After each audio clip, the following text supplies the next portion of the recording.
Oke. Assalamualaikum warahmatullahi wabarakatuh. Nama saya Iqbal Fauzan Atalah, jurusan saya Perbankan Syariah E.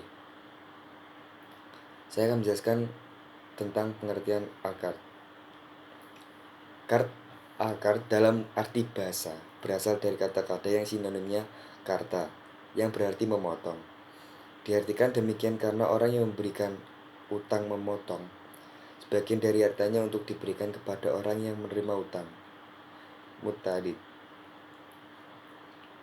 Menurut Syafiri Antonio, adalah pemberian harta kepada orang lain yang dapat ditagih atau diminta kembali, atau dengan kata lain meminjam tanpa mengharapkan imbalan.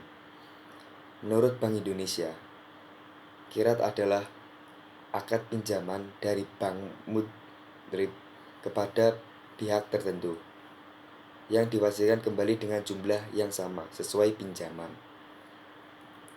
Kirat adalah pinjaman uang. Pinjaman kirat biasanya diberikan oleh bank kepada nasabahnya sebagai fasilitas pinjaman talangan pada saat nasabah mengalami overdraft. Fasilitas ini dapat merupakan bagian dari satu paket pembiayaan lain. Untuk memudahkan nasabah bertransaksi, aplikasi kirat dalam perbankan biasanya dalam 4 hal. A. Sebagai pinjaman talangan haji, di mana nasabah calon haji diberikan pinjaman talangan untuk memenuhi syarat penyetoran biaya perjalanan haji. Nasabah akan melunasinya sebelum keberangkatan haji. B. Sebagai pinjaman tunai, cash advance, dari produk kredit syariah, di mana nasabah diberi keleluasan untuk memenuhi utang tunai milik bank melalui ATM. Nasabah akan mengembalikan sesuai waktu yang ditentukan. 2. Rukun dan syarat kirat. Rukun harus ada dalam setiap akad untuk terjadinya akad. Karena rukun adalah sesuatu yang menjadi tegaknya dan adanya sesuatu, dan rukun bersifat internal dari sesuatu yang ditegakkan. Rukun kirat ada 4, yaitu A. Mudrib, orang yang mempunyai barang-barang untuk diutangkan. B. Mustadrid, orang yang mempunyai utang. C. Mustakarat, objek yang berutang. D. Sikhat akad, ijab kabul, yang disyaratkan orang yang cakap untuk melakukan tindakan hukum dan barangnya diutangkan. Disyaratkan berbentuk barang yang dapat diukur atau diketahui jumlah maupun nilainya. Disyaratkan hal ini agar pada waktu pembayaran tidak menyulitkan, sebab harus sama jumlah atau nilainya dengan jumlah atau nilai barang yang diterima. Adapun syarat yang terkait dengan akad kirat dirinci berdasarkan rukun akad kirat di atas. A. Syarat akidin. 1.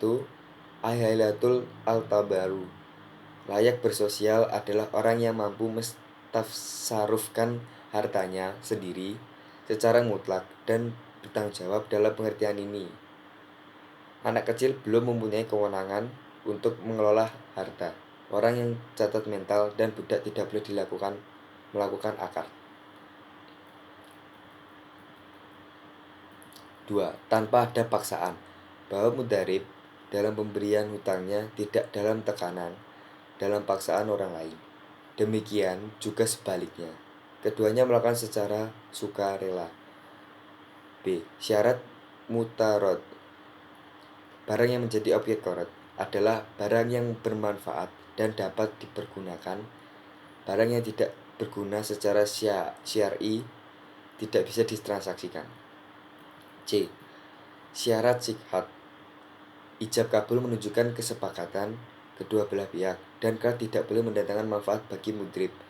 Demikian juga signat tidak mensyaratkan kirat bagi akad lainnya. Menurut Wahbah Zuhli,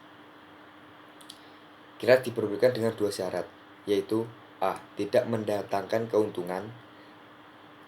Jika keuntungan tersebut untuk mudarib, maka para ulama sudah bersepakat bahwa ia tidak diperbolehkan karena ada larangan.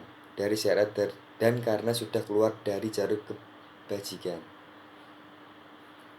Jika untuk mudharib, maka diperbolehkan. Dan jika tidak untuk mereka berdua, tidak boleh, kecuali jika sangat membutuhkan. Akan tetapi, ada perbedaan pendapat dalam mengartikan. B. Tidak dibarengi dengan transaksi lain, seperti jual beli dan lainnya. Adapun hadiah dari pihak mudharib, maka menurut Malikiyah tidak boleh diterima oleh mudharib karena mengarah pada tambahan atas pengunduran, sedangkan jumhur ulama diperbolehkan jika bukan merupakan kesepakatan. Sekian tentang qiraat. Assalamualaikum warahmatullahi wabarakatuh.